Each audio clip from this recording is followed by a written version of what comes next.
Today we're going to be covering a little bit more of an advanced underwriting topic, and this is underwriting certain heart conditions and kind of filling in the gaps using the toolkit with someone's different medications, whereas they might not tell you exactly what their medications indicate. So this underwriting is primarily relevant to Medicare supplement underwriting and final expense underwriting, not so much term as generally, as I'll go over, at least one of these medications are going to be a knockout just straight up anyway, but they apply across the board because this is just general medical terminology. So firstly, what we're going to be taking a look at, there's several different combinations here. First one we're going to take a look at starts with a blood thinner. So I'm just going to type in 65. So blood thinners, there's a number of different ones. They're also formerly called anticoagulants. So warfarin, the generics of Coumadin, Jantoven.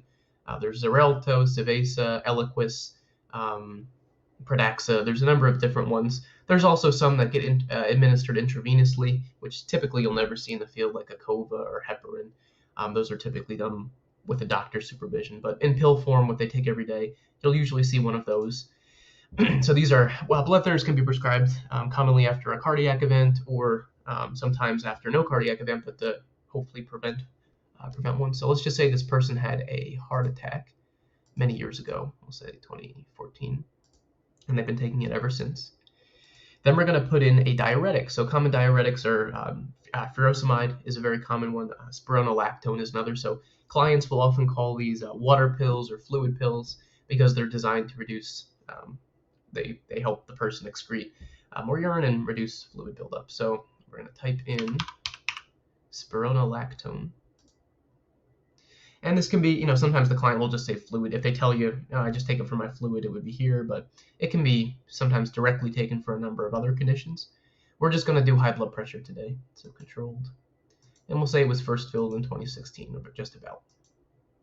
Now, the third medication we're going to put in this combination is what's called a beta blocker. So beta blocker, what they do is very simply is they block epinephrine, or another word for that is adrenaline. So they help the heart to beat slower, which in turn lowers high blood pressure.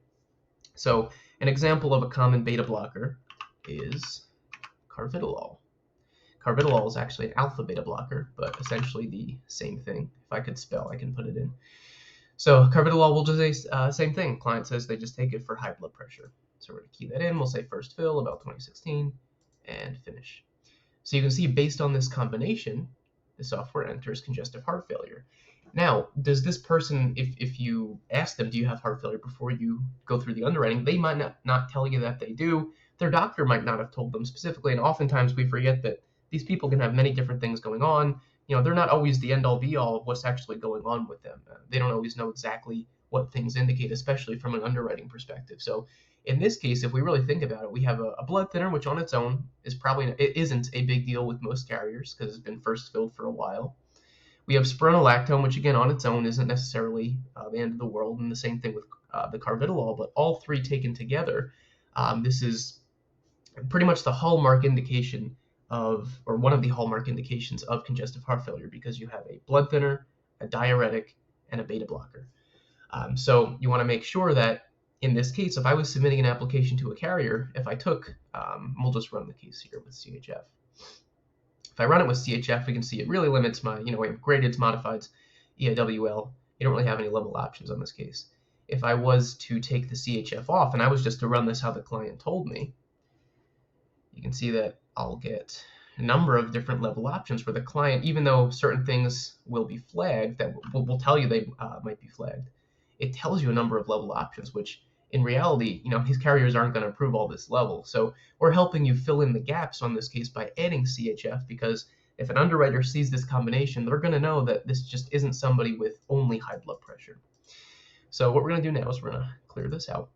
And we're also going to look at a very similar combination. So we're going to put in, this time, a blood thinner again. So this time let's just do Xarelto.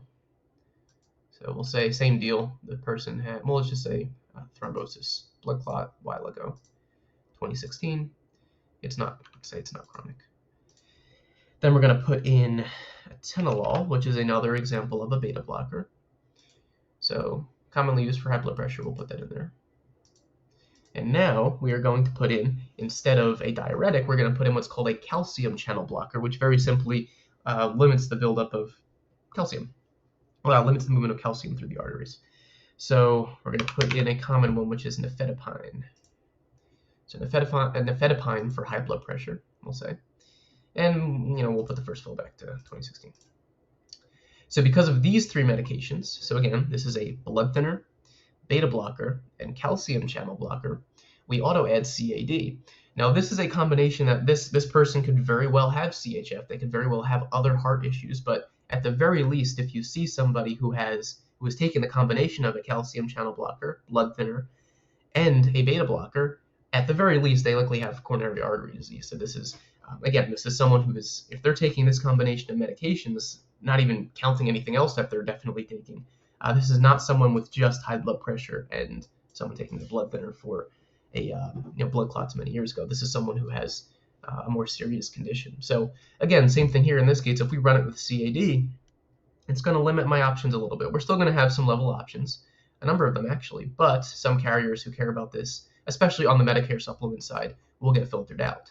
And if I was to run it without it, pretty much every carrier in this case, except besides the ones that don't take blood thinners, are going to be able to show up as options. Whereas in this case, the CAD knocks out a number of other carriers, which again is much more relevant on the med supp side than final expense, but it's still a consideration.